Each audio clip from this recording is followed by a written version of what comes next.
દવાખાને બરાબર પાછળ ગાડી આવતી હતી સાઈડમાં કરવા દઈએ બરાબર એમાં ઊભી રાખતા રાખતા નમી ગઈ ગાડી. આ આપણે નર્મદા જિલ્લા જે સ્ટેચ્યુ ઓફ યુનિટી છે, આ સ્ટેચ્યુ ઓફ યુનિટીનો મેઇન રસ્તો છે. હમણાં આ ચોથું એક્સિડન્ટ છે બરાબર. આ જે રસ્તો છે આ યુનિટી હોટલની સામે જે આ ઢાળ છે ત્યાંથી આ બધું ધોવાઈ અને અહીંયા ગાડી મિનિમમ 1 થી 1.5 ટક જેટલી રેતીનું એ થયેલું છે બરાબર. આજે જે આ કોન્ટ્રાક્ટરો છે એ રસ્તાઓ સારા બનાવતા નથી બરાબર. આજે આ છેલ્લા 1.5-2 વર્ષથી જે આવા સ્ટેટ હાઈવે નેશનલ હાઈવેઓ બન્યા છે એના લીધે આ રસ્તો ફક્ત જો વરસાદ આજે જ સારામાં સારો પડ્યો છે બરાબર.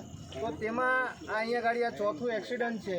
એટલે જિલ્લા પ્રશાસનને અને જે ચૂંટાયેલા પ્રતિનિધિઓ છે એમને મારે કહેવું છે કે જે આ રસ્તાઓ જે બનાવે છે અને જેમની સાથે આ અધિકારીઓ જે સંડોવાયેલા છે, આજે એવી જ ઘટના અહીંયા ડેડિયાપાડા જે મોરબી રોડ છે ત્યાં પણ ઘટના થઈ છે. આખો બ્રિજ એક તૂટી ગયો હતો અને આ જે માસી છે એમને પણ ઈજા થઈ છે અને આ જે ભાઈ છે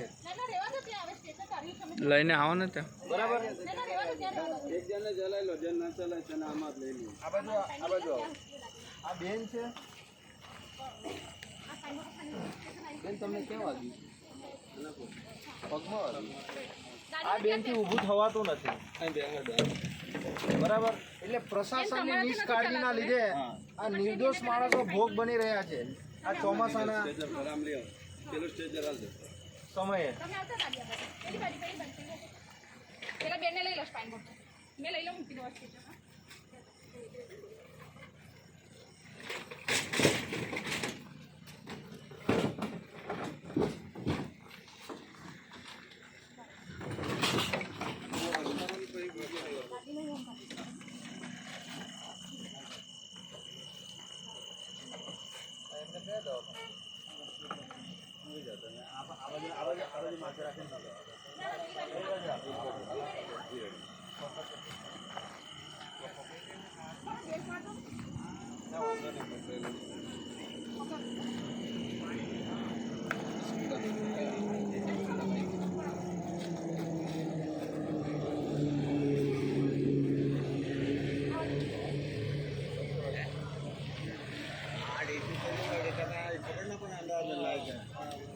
ચાર જણા પહેલા હા એક બિલકુલ ગાડી બાંધી ખરાબ રેટું વધારે નાખી હા બધું તણાઈ નાનું ભેગું થઈ ગયું.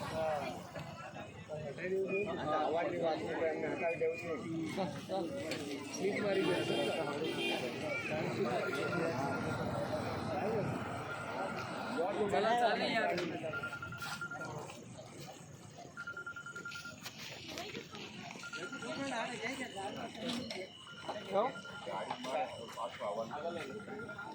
ગાડી લઈને જવું પણ આ વાંધો નહીં. જોડે જ પાછા જોડે કોણ આવવાનું? એ ગાડી